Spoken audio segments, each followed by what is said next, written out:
Good morning all of my dear student. हम लोग math का आज तीसरे लेसन का प्रश्नावली 3A पढ़ रहे हैं। आप लोग 3A में हम लोग 4 क्वेश्चन देख चुके थे। हम लोग क्वेश्चन नंबर 5 को देखेंगे। क्वेश्चन नंबर 5 में 3 क्वेश्चन है, ये पहला दूसरा ये करके रोमन गिनती में। तो इसमें पूछ रहा है क्वेश्चन में कि आप A1/A2, B1/B2 और C1/C2 की तुलना करके आप उस फार्मूला के द्वारा क्या कर सकते हैं, समांतर या संपाती है उसको बताइए। तो समांतर कब होगा? जब कोई लाइन समांतर होती है तो इसका कोई हल नहीं होता। और इसकी कंडीशन ये होती है कि जब ये कंडीशन होता है A1/A2 बराबर होगा B1/B2 does not equal to होगा C1/C2, उस दशा में इस केस पे क्या होगा? इस केस पे इसी को बोलते हैं समांतर बोलते हैं, इसी को बोलते हैं समांतर बोलते हैं। और इसी को बोलते हैं कोई हल नहीं होगा, इसी को बोलते हैं कोई हल नहीं होगा, कोई हल नहीं होगा, मतलब इसका कोई सॉल्यूशन नहीं होगा। अगर इसी को बात कर संपाती की बात होती है तो ये तो समांतर का संपाती वाली बात होगी। जैसे मान लीजिए A1/A2 बराबर होगा B1/B2 बराबर होगा B1/B2 बराबर होगा C1/C2 बराबर होगा C1/C2। इस पे क्या होगा? इस केस पे होता है क्या? इसी को बोलते हैं अनेक हल होगा, इसको बोलते हैं अनेक हल होगा। और इसी को बोलते हैं क्या? संपाती बोलते हैं, अनेक हल बोलते हैं और इसी को संपाती बोलते हैं। और एक बात यह है, संपाती में 2 लोग आते हैं। संपाती को हम लोग अनेक हल होगा तब भी कह रहा है क्वेश्चन में ये बोल रहा है कि 5A में देखेंगे। 5 मतलब पांचवा क्वेश्चन का पहला भाग क्या कह रहा है? देखिएगा 5x + 4y + 8 = 0 और 7x + 6y + -9 = 0। अब इनमें से देखेंगे कि A1 की वैल्यू कितना है, A1 की वैल्यू कितना है, A2 की वैल्यू कितना है, B1 की वैल्यू कितना है, B2 की वैल्यू कितना है। अब इन सभी को देख लेते हैं, B1 की वैल्यू, B2 की वैल्यू और C1 की वैल्यू कितना होगा और C2 की वैल्यू कितना होगा। तो A1 की वैल्यू कितना है 5, A2 की वैल्यू कितना है 7 और यहाँ पर B1 की वैल्यू कितना होगा? B1 कहाँ मिलेगा? जहां पे y होगा। तो क्या मिलेगा यहाँ पर? B1 की वैल्यू 4, B2 की वैल्यू कितना 6, C1 की वैल्यू 8 और C2 की वैल्यू -9। हम फार्मूला का अप्लाई करेंगे। कौन सा फार्मूला? A1/A2 मतलब A1/A2 लिखेंगे, B1/B2 लिखेंगे और C1/C2 लिखेंगे। बीच में हम बराबर है या नहीं है इसमें हम कुछ कह नहीं सकते हैं, इसलिए यहाँ पर कोई निशान नहीं लिखेंगे। बस ये कंपैरिजन करेंगे, इसको लिखेंगे। उसके बाद बराबर होगा कि डज नॉट इक्वल होगा, इक्वल होगा या डज नॉट इक्वल होगा, बराबर होगा कि नहीं बराबर होगा, उसको हम देख लेंगे। तो पहले क्या करते हैं, लिखते हैं इसका मान। A1 की वैल्यू कितना 5 प्लस कितना 7 और 4 बाई कितना 6, उसके बाद लिखेंगे 8 बाई -9। ध्यान से देखा जाए तो ये दोनों आपस में बराबर नहीं है। तो अगर ये दोनों पहले ही केस में आ गया कि दोनों बराबर नहीं हो, ये दोनों बराबर नहीं है, इसका मतलब क्या हुआ? ये इस प्रकार से हो सकता है A1/A2 does not equal to B1/B2 does not equal to B1/B2। इसका मतलब इसका एक हल होगा, एक हल होगा या इसी को बोलते हैं प्रतिच्छेद। क्या बोलते हैं? प्रतिच्छेद बोलते हैं। तो प्रतिच्छेद बोलते हैं इन्हीं एक हल को, प्रतिच्छेद को हम संपाती भी कहते हैं। क्या कहेंगे? संपाती। इसको छोड़िए, बस ये जान लीजिए प्रतिच्छेद कहते हैं। क्या बोलेंगे? प्रतिच्छेद। अब ये रहा पहला क्वेश्चन। दूसरा क्वेश्चन देखिए, मतलब 5वें का दूसरा भाग क्या होगा। यहां पर ये इसको डायरेक्टली लिखते हैं। क्या लिखेंगे? A1/A2 मतलब 9 बटे कितना 18। अब इसको कंपेरिजन करेंगे। A1 की वैल्यू कितना होगा 9 और A2 की वैल्यू कितना होगा 18। B1 की वैल्यू कितना होगा 3, B2 की वैल्यू कितना होगा 6, C1 की वैल्यू कितना होगा 12, C2 की वैल्यू कितना होगा 24।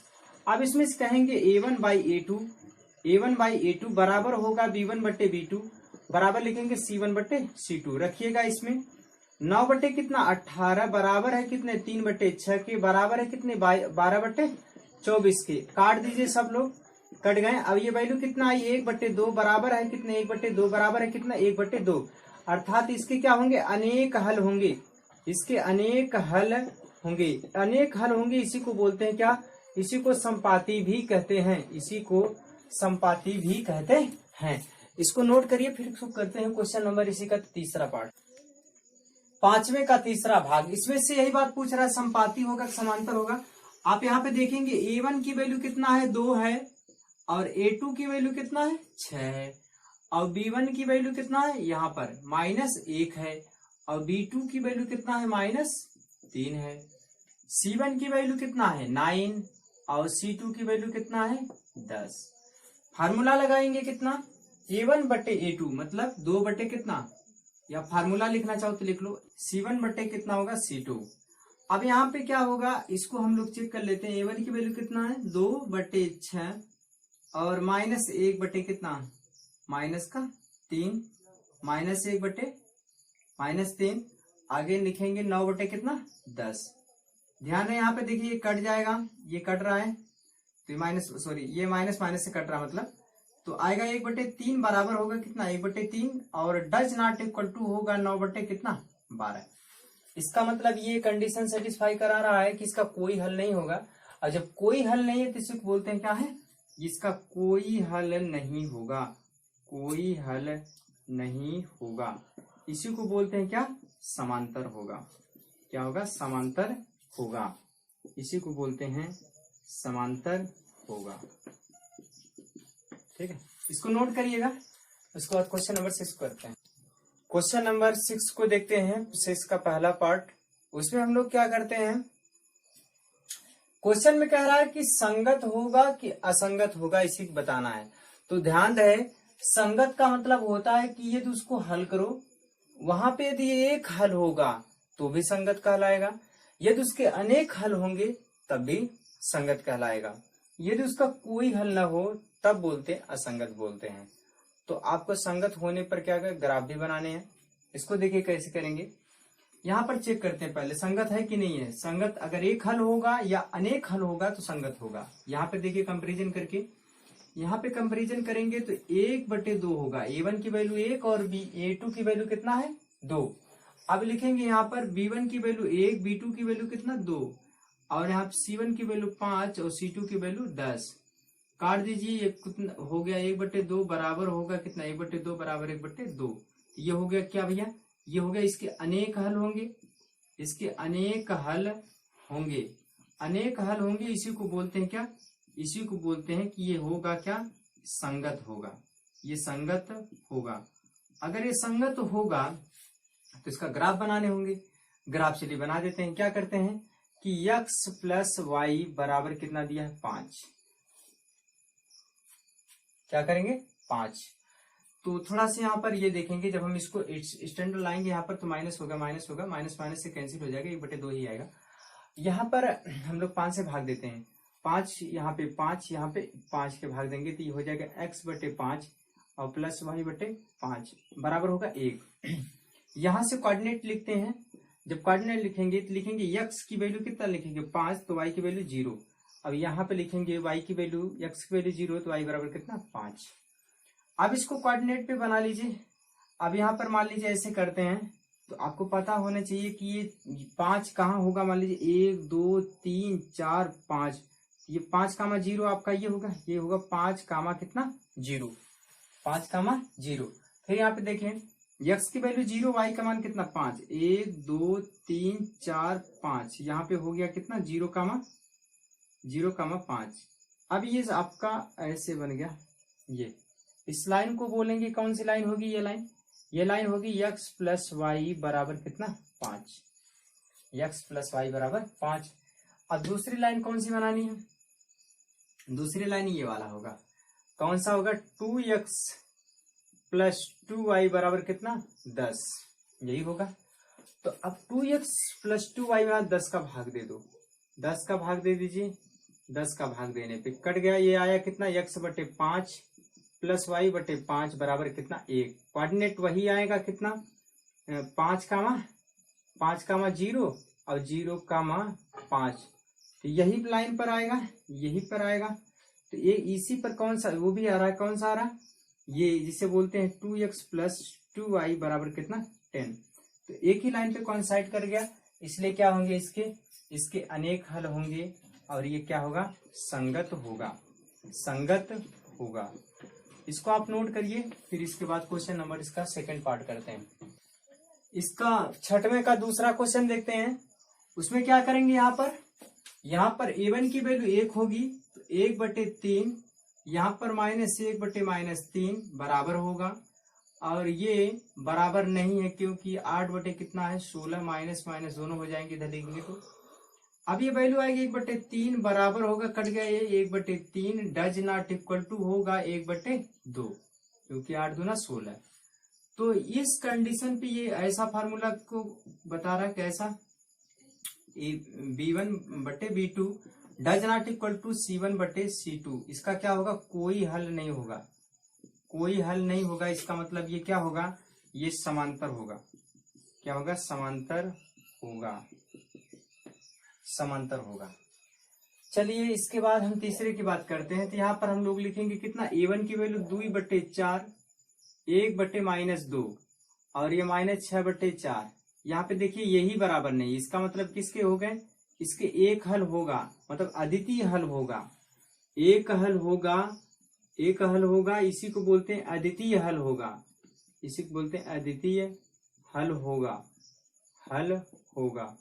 तो हम क्या करते हैं, इसमें इसका ग्राफ बनाएंगे। इसको ग्राफ बना के चेक कर लेते हैं क्या होगा। यहाँ पहले लाइन को तो 2x प्लस y माइनस 6 को उधर ले जाएंगे, 6 लिखेंगे, 6 का भाग दे देंगे। यहाँ पे 6 का भाग देंगे, x बटे कितना हुआ 3 प्लस y बटे कितना हुआ 6 बराबर 1। तो यहाँ पर 2 इसमें रखेंगे, कितना होगा, x की वैल्यू 3,0, 3,0 और यहाँ पे कितना होगा 0,6। अब इसको ग्राफ पर बना लेंगे, क्या होगा वो ग्राफ पर, ये वैल्यू होगा x की दिशा में 3 चलेंगे, x की दिशा में 3 चले गए यहाँ पर, और ये कोऑर्डिनेट होगा कितना 3,0 और फिर x का मान 0 और y का मान कितना 6, 1 2 3 4 5 6 यहाँ पर आ गए। ये हो गया कितना 0,6। अब क्या करेंगे, इसको मिला देंगे, सॉरी इसको मिलाएंगे, कहाँ से, मैं लाइन खींचने पर, आप लोग स्केल से खींचेंगे, फ्री हैंड से खींच रहे हैं। तो कितना होगा भैया, ये हो गया 0, कितना 3,0 है, और ये लाइन जो जा रही है लाइन कौन सी होगी, ऊपर वाली लाइन है, ये 2x प्लस y बराबर कितना -6 बराबर कितना 0, ये वाली लाइन। चलो वो वाली लाइन के लिए बनाते कितना 4x, कितना है 4x -2y बराबर उधर कर दीजिए 4 से भाग दे दीजिए, इसमें सभी में 4 का भाग दीजिए, कट जाएगा, ये कट जाएगा, x/1 लिखिएगा, और यहाँ पे y बटे कितना 2 लिखेंगे और यहाँ पर 1 लिखेंगे। तो 2 ब्रैकेट में लिखेंगे, यहाँ पर x का मान 1,0, यहाँ पे -2 सॉरी 0,-2, 0,-2। अब देख लीजिए इसमें 1,0 तो यहीं पे हो गया, ये हो गया 1,0। अब यहाँ पे 2 -2 नीचे आएगा, 1 2 यहाँ पे आ रहा है, तो ये हो गया 0, कितना -2। अब इसका ग्राफ बनाएंगे तो ये कुछ ऐसा आएगा। ये जो लाइन जा रही है लाइन कौन सी होगी, ये जो लाइन होगा वो 4x -2y बराबर कितना माइनस कितना हो रहा -4 = 0 वाली लाइन है। इसको नोट करिए। इसके बाद हम लोग अगला क्वेश्चन देखते हैं, क्वेश्चन नंबर 7। यहां से हम a1/a2 मतलब 2/4 करेंगे, -2 बटे कितना -4 लिखेंगे, बराबर होगा इसे कट, मतलब ये क्या होंगे, ये समांतर होंगे, ये क्या होंगे, समांतर होंगे, समांतर होंगे, मतलब ये असंगत होंगे, ठीक है। यहाँ पे हम लोग a1 की वैल्यू 3, b1 की वैल्यू 2, c1 की वैल्यू 5, a2 की वैल्यू कितना होगा, a2 की वैल्यू 2 होगा, b2 की वैल्यू कितना होगा -3 और c2 की वैल्यू कितना होगा 7 होगा। हम लोग लिखेंगे क्या सूत्र में, 3/2 a1/a2 हो गया, 2/-3, ये दोनों आपस में बराबर नहीं है, ये दोनों आपस में बराबर नहीं है, इसके क्या होंगे, इसका अद्वितीय हल होगा, अद्वितीय हल होगा।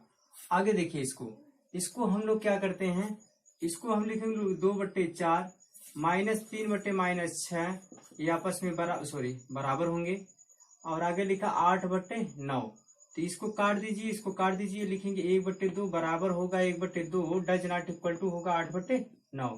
तो ये क्या है, आपस में बराबर नहीं, इसका क्या होगा, इसका कोई हल नहीं होगा, अर्थात ये क्या होंगे, ये समांतर होंगे, ये क्या होंगे, समांतर होंगे, इसका कोई हल नहीं होगा। तीसरा देखते हैं यहाँ पर, ये लिखेंगे 3/2, इसी के बटे कितना लिखेंगे 9, और फिर लिखेंगे 5/3 बटे लिखेंगे -10 बराबर लिखेंगे हम लोग कितना 7/14। अब इसको काट दीजिए, देखिए काटने के बाद क्या आ रहा है, इसको करेंगे 3 त्रिक का 9, 3 दूना 6, तो 1 बटे कितना है 6।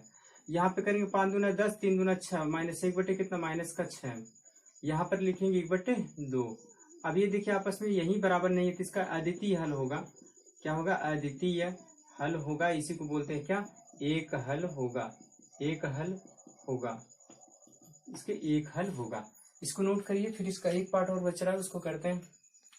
यहाँ पे A1 की वैल्यू 5, A2 की वैल्यू 10, B1 की वैल्यू -3, B2 की वैल्यू 6, और उसके बाद ये दोनों ऐसे आपस में देख लीजिए, दोनों आपस में वैसे भी बराबर नहीं, क्योंकि कोई प्लस गिनती कोई माइनस गिनती के बराबर नहीं हो सकता, इसलिए इसका क्या होगा, इसका एक अद्वितीय हल होगा। अद्वितीय हल होगा मतलब एक हल होगा, एक अद्वितीय हल होगा, एक अद्वितीय हल होगा। अद्वितीय का मतलब द्वितीय नहीं होगा, अद्वितीय मतलब एक हल होगा, अद्वितीय हल होगा। चलिए इसको नोट करिए। फिर क्वेश्चन नंबर 8 को करते हैं। कह रहा है क्वेश्चन नंबर 8 में कह रहा है कि एक आयताकार बाग है, उस आयताकार बाग में उसकी अर्ध परिमाप मतलब लंबाई और चौड़ाई का योग दिया है 36, और ये भी बोल रहा है क्वेश्चन कि लंबाई जो है वह चौड़ाई से 4 अधिक है। तो पहले आयताकार बाग को बना लेते हैं। माना आयताकार बाग जिसकी लंबाई कितना है, ये लंबाई जो भी होगी ये लंबाई होगी, और ये कौन होगी, ये चौड़ाई होगी। ये क्या होगी, चौड़ाई होगी, ये लंबाई होगी। कहने का मतलब ये बोल रहा है, क्वेश्चन बोल रहा है कि चौड़ाई से लंबाई 4 अधिक है। तो भाई माना, क्या माना, माना चौड़ाई x है, तो चौड़ाई अगर x मीटर है तो लंबाई दिया है कि x प्रश्नानुसार, यदि चौड़ाई x है तो लंबाई प्रश्नानुसार, प्रश्नानुसार क्या होगा, प्रश्नानुसार क्या होगा, प्रश्न के अनुसार से अनुसार जो चौड़ाई लंबाई होगी, आयताकार बाग की चौड़ाई मैंने मान लिया x है। क्वेश्चन बोला कि अगर आपका चौड़ाई जो भी होगा उससे 4 ज्यादा होगा तो वो लंबाई, 4 जोड़ने पर लंबाई मिल जाएगा। मतलब ये लंबाई जो होगा वह क्या होगा, वह चौड़ाई और प्लस क्या होगा, चौड़ाई प्लस 4 होगा। तो चौड़ाई आपने मान लिया कितना है, x है, तो x प्लस 4 ये क्या होगा, चौड़ाई होगा। तो चलिए अर्ध परिमाप की बात करें। अर्ध परिमाप दिया हुआ है तो आप अर्ध परिमाप भाई पूरे परिमाप का आधा कर लो। ये भी कर सकते हैं कि पूरा परिमाप क्या होता है कि 2 गुणे क्या होता है, लंबाई प्लस क्या होता है, चौड़ाई होता है। ये पूरा परिमाप है, इसका आधा कर दो, आधा हो गया, ये इससे कैंसिल हो गया। मतलब लंबाई प्लस चौड़ाई, लंबाई प्लस चौड़ाई दिया है कितना है, 36 है। तो लंबाई कितना वैल्यू है, लंबाई का आपने लिया कितना x + 4, और चौड़ाई कितना लिया x बराबर कितना 36। इसको थोड़ा यहाँ पे हल करते हैं। कैसा लिखा है, x दोनों को ऐड कर दीजिए, x 2x हो गया। यहाँ पे लिखेंगे 2x प्लस कितना 4 = 36। 4 को उधर ले जाओ, 2x बराबर होगा 36 - 4, मतलब 2x बराबर लिखेंगे कितना 32। अब x की वैल्यू जो होगा 32/2, x की वैल्यू होगा कितना 16। तो 16 आया, जो 16 x का है, मतलब चौड़ाई कितना होगा, x मतलब कितना 16 मीटर। तो आ गया चौड़ाई होगा कितना 16 मीटर, ये हो गया। और लंबाई बोल रहा है, लंबाई कितना होगा x + 4, तो x की वैल्यू कितना 16 प्लस कितना 4 बराबर कितना 20 मीटर, 20 मीटर। ये आपके आंसर हो गए। ये बीमाई पूछा, बीमाई मतलब लंबाई चौड़ाई होता है, उसकी बीमाई मतलब उसकी भुजाएं, तो उसकी लंबाई और चौड़ाई पूछ रहा था। आंसर आपका ये होगा, ये हुआ। इसको नोट करिए, फिर आगे क्वेश्चन करते हैं। क्वेश्चन नंबर 9 कह रहा है कि आपको एक समीकरण दिया हुआ, इस समीकरण में आप कह रहा है कि देखो एक समीकरण दिया हुआ है, एक समीकरण आपको और लिखने हैं। आप ऐसा दूसरा समीकरण लिखिए, दोनों समीकरण का जो रिलेशन आएगा वह प्रतिच्छेद का हो। फिर कह रहा है इसी के साथ एक दूसरा समीकरण दूसरा लिखो जो समांतर हो, फिर कह रहा है संपाती हो। तो चलिए देखते हैं। प्रतिच्छेद का मतलब ये कहता है कि भाई A1/A2 बराबर नहीं होना चाहिए B1/B2, ऐसा ही करना है। चलो तो A1 की वैल्यू कितना है 2 बटे कितना लिख दो यहाँ पर कुछ भी लिखो, लेकिन ऐसा करो कि ये कंडीशन सेटिस्फाई होनी चाहिए। तो आप ऐसा लिख सकते हैं क्या, अगर मैं यहाँ पर 3x लिख दूं, 3x, और ऐसा लिखिए आगे की जो आप बराबर ना हो पाए दोनों, यहाँ पर 3 लिखा गया है तो आप यहाँ पे 4 लिख दीजिए, कोई दिक्कत नहीं होगा, मतलब बराबर नहीं होने चाहिए।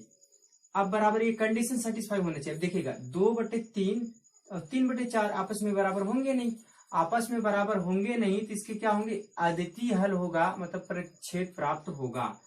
और ये भी बता दें इसका एक नहीं, इसके अनेक बहुत से आंसर होंगे। आप एक इक्वेशन नहीं कई इक्वेशन लिख सकते हैं, लेकिन कंडीशन को सेटिस्फाई कराएगा, ये प्रतिच्छेद होना चाहिए। तो ये प्रतिच्छेद के लिए आपको पहला क्या बन गया, ये प्रतिच्छेद हो गया, ये पहला वाला हो गया। अब दूसरे की बात कर रहे हैं। अब दूसरा जब बनाएंगे, दूसरे के लिए समांतर बोला है, तो देखिए पहला समीकरण आपको ये दिया हुआ है, ये वाला। अब कह रहा समांतर होने के लिए, समांतर होने के लिए कंडीशन ये है कि ये और ये दोनों बराबर होने चाहिए। आपका ये वाला बराबर नहीं होना चाहिए, मतलब यहाँ पर आप ऐसा संख्या से गुणा करके लिख दीजिए, दोनों संख्या में गुणा करके लिख दो, तो लिखेंगे कितना, 2 का इसमें गुणा कर दो, 2 का गुणा करोगे, यहाँ पर आप ऐसी गिनती लिखो। अब 2 का गुणा किए, 2 का गुणा इसमें करेंगे 16, 16 को छोड़कर 8 को कुछ भी लिख दो, सब सही हो जाएगा। तो आप लिखेंगे यहाँ पर कुछ भी लिख दो, कोई दिक्कत नहीं है, 6 12 लिख दिया, बराबर क्या हो गया, 0 हो गया। तो अब हम यहाँ पे क्या कर सकते हैं कि ये जो है ये समांतर होगा, मतलब ये क्या होगा, अगर हम लोग लिखेंगे 2/4 आएगा और 3/6 होगा, आगे -8/12 होगा। तो आप इसको काट दीजिए, काटेंगे कितना होगा, 1/2 आएगा, यहाँ पे काटेंगे 1/2 होगा, लेकिन यहाँ पे काटेंगे 4 से तो माइनस कितना 2/3 होगा। तो ये तो बराबर, ये बराबर नहीं होगा, तो मतलब क्या होगा, ये समांतर होगा। अब इसी के लिए तीसरा क्वेश्चन, इसके तीसरा संपाति की बात कर, संपाति मतलब अनेक हल होता है, अनेक हल होता है। तो इसी समीकरण में चाहे 2 का, 3 का, 4 का, 5 का, 6 का, 7 का, 8 का, चाहे किसी भी संख्या से आप गुणा करके लिख दो उसी के इक्वल में, तो क्या आएगा, अगर जैसे एक रेशियो बराबर आनी चाहिए तो आप लोग लिख सकते हैं कितना, जिससे मान लीजिए 3 है तो आप 2 का गुणा करके लिख दो, तो 2 का गुणा करके लिखोगे, इससे मान लिया ये पहला 3x + 4y - 8 बराबर कितना है, 0। तो कोई समीकरण बनाओ जिससे a1/a2 बराबर हो, b1/b2 बराबर हो, c1/c2। तो तीनों चीजें बराबर करनी है तो आप लिखिए, गुणा कर दीजिए किसका, 3 दूना 6, 4 दूना 8, 8 दूनी 16, तो लिखेंगे कितना, यहाँ पर लिखेंगे 6x + 8y - 16 बराबर कितना, 0। यहाँ पर लिखेंगे कितना, 3/6 और 4/8 और -8/-16, काटेंगे हमेशा आएगा कितना, 1/2 आ रहा है, इसका मतलब ये क्या है, बराबर है। इसी को बोलते हैं, क्या बोलते हैं, समपाती है। इसको नोट करिए, उसके बाद अगला क्वेश्चन करते हैं। ये क्वेश्चन को पूरा लिखा नहीं, ये आप लोग पता है डॉक्टर मनोहरी की बुक हम लोग हल कर रहे हैं, और प्रश्नावली कौन सा है, 3A। तो हम लोग 3A का क्वेश्चन नंबर कौन सा है, 10 है। उसमें जो क्वेश्चन कह रहा है, क्वेश्चन ये कह रहा है कि आपको 2 समीकरण दिया हुआ है, अब इन समीकरण को ग्राफ पे पहले बनाइए। तो पहले ग्राफ पे बना लीजिए, ग्राफ पे बनाने के बाद जो y अक्ष के साथ एक त्रिभुज बन रहा होगा, त्रिभुज का कोऑर्डिनेट पूछ रहा है, उसका क्षेत्रफल पूछ रहा है। देखिए कैसे करेंगे हम लोग, पहले इसको ग्राफ पे ले जाएंगे तो इसको 4 करेंगे, इसके 4 करेंगे, इसके 4 करेंगे, तो यहाँ x/2 आएगा, यहाँ पर प्लस y कितना आएगा, 4 आएगा, बराबर 1। यहाँ पे कोऑर्डिनेट को मान निकालेंगे तो कितना होगा, 2, 0, यहाँ पे कितना होगा, 0, 4। कहेंगे इतना जल्दी क्या कर दिए, क्या लिखेंगे भैया, यहाँ पर ये जो समीकरण दिया था पहले क्या करेंगे, उसका कोऑर्डिनेट निकाल लिया, ये आ गया। अब यहाँ के कोऑर्डिनेट निकालेंगे, तो जब वहां के कोऑर्डिनेट निकालेंगे तो क्या होगा, देखिएगा वहां के कोऑर्डिनेट में 4 का इसमें भाग देंगे, 4 का इसमें देंगे, 4 का इसमें देंगे, ये हो जाएगा x/2 - y/4, यहाँ पर 1, तो होगा कितना भैया, 2, 0, और यहाँ पे होगा कितना, 0, -4। अब इसको ग्राफ पे बनाना है, चलिए ग्राफ पे बना लेते हैं। देखिए ग्राफ पे बनाएंगे, क्या है, पहले इसको 2, 0, तो 2, 0 मतलब 1 और 2, अब ये हो गया 2, 0, चलो फिर कह रहे 0, 4, तो चलो 0 x का मान हो गया, अब 4, 1, 2, 3, 4, तो ये हो गया 0, 4। अब इनके दोनों को क्या कर दे, मिला दे, 0, 4, तो अब इन दोनों को क्या कर दे, मिला दे। ये जो लाइन होगा आपका ये वाला होगा, 2x + y बराबर कितना, 4 वाली। अब उस लाइन को देखते हैं। देखो 2,0 तो ये यहीं पे आ रहा है, मतलब 2,0, तो 2,0 तो यही हो गया। चलो एक तो यही हो गया, और 0,4 मतलब 4 इधर आएगा। 1 2 3 4, इससे यहाँ पर क्या कर दिया, मिला दिया। ये जो लाइन आ रहा है देखिएगा, ये कोऑर्डिनेट यहाँ का होगा, कितना होगा 0,-4। अब ये बोल रहा है कि आप y अक्ष के साथ, किसके साथ, y अक्ष के साथ जो त्रिभुज बन रहा है, इस ये वाला त्रिभुज, इसका क्या करना है, क्षेत्रफल निकालना है। तो त्रिभुज का क्षेत्रफल क्या होता है, इसको निकाल लेते हैं। देखिएगा अगर ये वाली दूरी कितना है, ये वाली दूरी कितना है, ये वाली दूरी कितना है, 2 है। अब ये वाली दूरी कितना है, 4 है। तो हम क्या करते हैं, ये 90 डिग्री पे होगा, तो इसका त्रिभुज का क्षेत्रफल बराबर होता है बेस इंटू हाइट। क्या लिखेंगे, त्रिभुज का क्षेत्रफल बराबर, त्रिभुज का क्षेत्रफल बराबर, क्षेत्रफल बराबर क्या होगा, 1/2 गुणे क्या होगा, आधार गुणे ऊंचाई, आधार गुणे क्या होगा, ऊंचाई होगा, आधार गुणे ऊंचाई होगा। तो हम क्या करते हैं, आधार इसमें कौन सा होगा, इसमें आधार ये ले लो, ऊंचाई ये लो। तो क्या लिखेंगे भैया, ये और ये भी मान लीजिए, ये त्रिभुज ये त्रिभुज ये, तो मतलब 2 टाइम हुआ, और 2 टाइम हो गया तो क्या लिखेंगे भैया, 2 गुणे 1/2 गुणे आधार, आधार का मान कितना है, 4 होगा, आधार का मान 4, ऊंचाई का मान कितना 2, इससे कैंसिल हो गया, 4 2 ना 8 यूनिट, 8 इकाई, 8 मीटर स्क्वायर जो भी है। तो हमारा 8 इकाई क्या हो गया, इसका क्षेत्रफल आ गया। इस क्वेश्चन को कहीं पे डाउट हो तो कमेंट में बताइए। इस क्वेश्चन को फिर से देखिएगा, हम लोग क्या करते हैं, ये क्वेश्चन में आपको सीधा सा आपको समीकरण दिया था, हमने क्या किया, इसकी कोऑर्डिनेट निकाल लिया, इसकी कोऑर्डिनेट निकाल लिया, इस कोऑर्डिनेट का आधार पर मैंने ग्राफ बना लिया। इसमें बोला है कि भाई वाई अक्ष के रिस्पेक्ट में, अगर वो वाई अक्ष की बात कर रहा है तो इसका मतलब एक लाइन आपका एक ये पूरा करेगा, ये वाई है, और एक लाइन ये गया, एक लाइन ये गया। त्रिभुज जो बना इसको क्लोज फॉर्म बना तो ये बना। अगर आपको यक्स की बात करता तो इसके रिस्पेक्ट में लेते हैं यहाँ पर, तो यक्स के रिस्पेक्ट में लेते तो ये ऊपर वाला नीचे वाला इसकी बात करते, लेकिन यहाँ पर यक्स की वाई की बात कर रहा था, तो वाई में जो क्लोज सरफेस बन रहा है ये बन रहा है, तो ये वाला इसका क्षेत्रफल निकाला। त्रिभुज का क्षेत्रफल बराबर होता है 1/2 आधार गुणे ऊंचाई। ध्यान रखना त्रिभुज एक ये, त्रिभुज एक ये, 2 त्रिभुज है, दोनों की समान चीजें हैं, हाइट ये, बेस दोनों के 4, ये भी 4 है, बराबर है, तो इसलिए 2 त्रिभुज, इसलिए मैंने 2 का गुणा कर दिया, 2 गुणे क्या कर दिया, 1/2 किया, आधार 4, ऊंचाई कितना 2, इससे ये कैंसिल, 4 2 8 इकाई, ये क्या हो गया, क्षेत्रफल हो गया। तो इसको आप नोट करिएगा। उसके बाद अगला क्वेश्चन देखते हैं।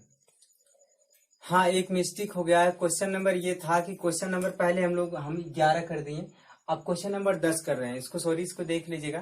क्वेश्चन नंबर अभी जो किया इसके पहले वो क्वेश्चन नंबर 11 था, अब हम क्वेश्चन नंबर 10 करने चल रहे हैं, इसको अब कर रहे हैं। क्वेश्चन नंबर देख लीजिए, इसको सॉरी क्या करेंगे, क्वेश्चन नंबर 10 क्या होगा, 10 को कह रहा है कि जो भी क्वेश्चन ये दिया हुआ है, इस क्वेश्चन में यक्स अक्ष के साथ वो जो ट्रायंगल बन रहा है, उस ट्रायंगल जो बनेगा उसका एरिया निकालनी है। ठीक है, तो आप चलिए इसको पहले ट्रायंगल बनाते हैं, पहले इसका कोऑर्डिनेट निकालते हैं, इसको ट्रायंगल बनाते हैं, इसका कोऑर्डिनेट बनाते हैं। क्या होगा, इसको लिखेंगे x माइनस वाई बराबर लिखेंगे -1। अब -1 का गुणा भाग कर दीजिए, -1 का भाग इसमें, -1 का भाग इसमें, -1 का भाग इसमें दे दीजिए, तो ये हो जाएगा x बटे कितना -1, और यहाँ पे प्लस हो जाएगा y/1 बराबर हो जाएगा 1। तो यहाँ पे कोऑर्डिनेट जो बनेगा वो कितना होगा, x -1, 0, यहाँ पे 0, कितना होगा 1 होगा। ये बात समझ में आनी चाहिए। यहाँ पे क्या होगा, -1, 0 लिख दिया, और यहाँ पे 1, 0, क्या किया 1 कर दिया। अब यहाँ से ये करने के बाद हम लोग ये देखते हैं कि इसका ग्राफ बनाएंगे। इसी पर इसको भी कर लेते हैं। कितना लिखेंगे, 3x + 2y बराबर कितना 12। यहां से भाग दीजिए 12, यहां से 12, यहां से 12, तो अभी होगा x बटे कितना 3 चौका 12 4, और प्लस 2 3 6, y बटे कितना 6 बराबर कितना 1। यहां से जो बनेगा कितना बनेगा 4, 0, यहाँ पे 0, 6। अब हम इसको क्या बनते हैं, ग्राफ बनाते हैं। जब हम ग्राफ बनाएंगे यहाँ पर x का मान माइनस कितना 1, 0, ये होगा -1, 0, -1, 0 यहाँ पे हो गया। अब 0, 1, 0, 1 से x की वैल्यू 0, y का कितना 1, ये हो गया।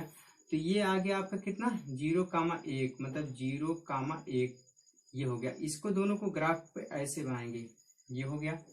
अब फिर कह रहा है कि वहां पे 4, 0 मतलब 1, 2, 3, 4 यहाँ पे हो गया। ये लाइन आएगा 4, 0। अब यहाँ 0, 6 ऊपर जाएगा तो 0, यहाँ पे 0 मतलब x हो गया, y का मान 6 है, 6 ऊपर जाएगा। तो 6 जब ऊपर जाएगा तो लिखेंगे कितना, यहाँ पर 1 ये 1 हो गया, ये 2, 3, 4, 5, 6। तो मान लीजिए यहाँ पर 6 क्या होगा, ऊपर आएगा। फिर से देख लीजिए 1, 2, 3, 4, 5, 6 मान लीजिए यहाँ पर। तो यहाँ से मिलेंगे कहाँ पर, 4 पर, ये वाला लाइन। तो अब ये मान के चलिए कि हम लोग इस भाग का, इस एरिया का क्या करेंगे, इसका आपको ट्रायंगल पूछ रहा है, मतलब एक्स रिस्पेक्ट में जो भी कुछ है इसका क्या करना है, एरिया निकालना है। तो एरिया इसका निकालने के लिए क्या करेंगे, अब यहाँ पे ये दूरी कितना दिया है, ये पूरा दूरी, ये दूरी 4 और यहाँ पर 1 कितना हो गया, 5 हो गया। ये इसकी दूरी कितना हो गया, 5 हो गया। ठीक है, अब 5 हो गया, ठीक है, इसको 5 कर लीजिए। अब हम इसमें क्या करते हैं, दोनों लाइन,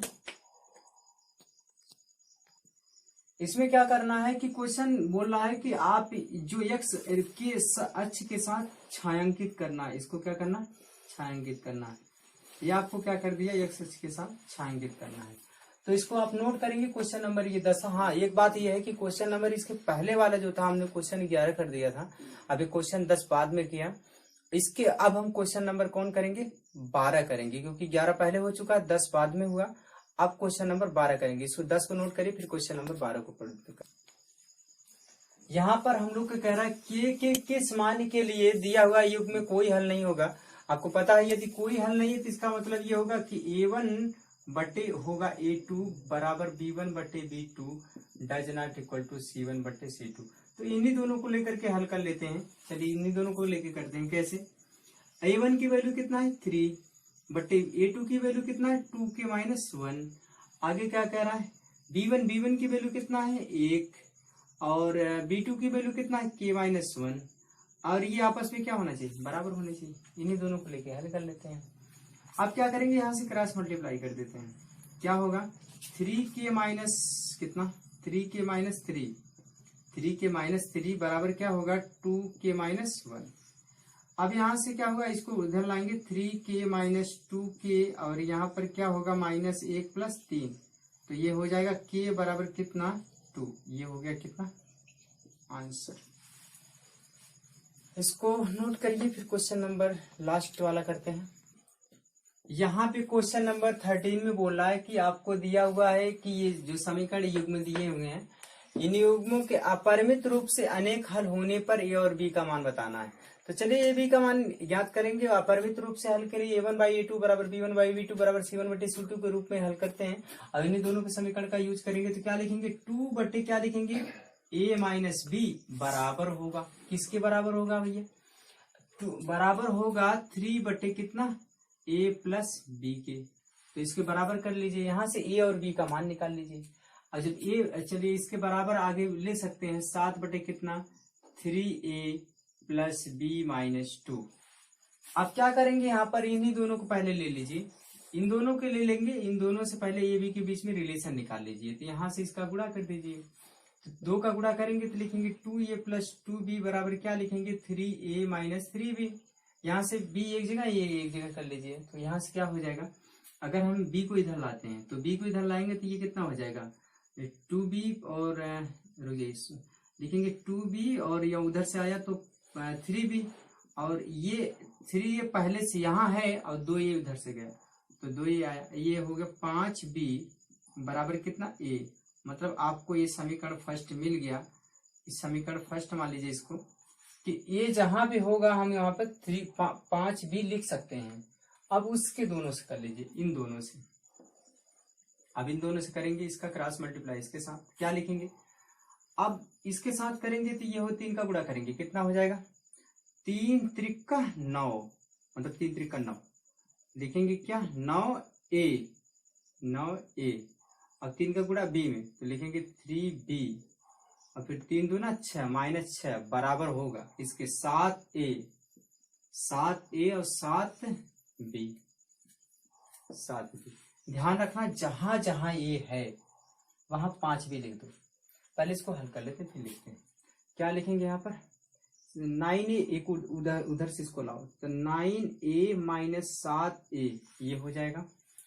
और यहाँ से हाँ 9a माइनस 7a, b को उधर ले जाओ तो -6 तो लिखेंगे ही, b को उधर ले गए, 7b तो पहले से है और फिर इधर से हो गया 3b। इसको करेंगे तो ये हो जाएगा कितना 2a माइनस 6 बराबर उधर से क्या आएगा 4b। यही हो रहा। अब हम क्या करते हैं, हम लोग जहां a है वहां पे 5 भी लिख दीजिए, तो लिखेंगे 2 गुणे कितना 5b माइनस 6 बराबर लिखेंगे 4b। अब यहाँ से 5 दूना 10b हो जाएगा, 10b माइनस 6 बराबर लिखेंगे 4b। तो 4b किधर लाओ, तो 10b माइनस 4b बराबर कितना 6, घटा दीजिए तो 6b बराबर कितना 6। यहाँ लिखेंगे 6b बराबर कितना है 6, तो b बराबर कितना लिखेंगे 1 लिखेंगे। आपको पता हो गई b बराबर ये है, तो क्या लिखेंगे a बराबर 5b। तो a की वैल्यू कितना हो गई 5 गुणे 1 बराबर a बराबर कितना हो गया 5। आपको मिला कितना a बराबर कितना मिला 5 मिला और b बराबर कितना मिला 1 मिला। यही आपका क्या है, यही आपका आंसर है, यही आपका आंसर है। इसको क्या करते हैं हम लोग, इसको पढ़ते रहिए और इस तरह से हम लोग आगे की क्लास में करेंगे और इसके बाद मिलते हैं अगली क्लास में। तब तक आप लोग पढ़ते रहिए और खुश रहिए और जो भी डाउट हो, जो भी समस्याएं हो उसे कमेंट बॉक्स में बताइए। अगर आपको समझ में आ रहा हो तो लाइक शेयर और सब्सक्राइब जरूर करिए। मिलते हैं अगली क्लास में, तब तक पढ़ते रहिए और खुश रहिए।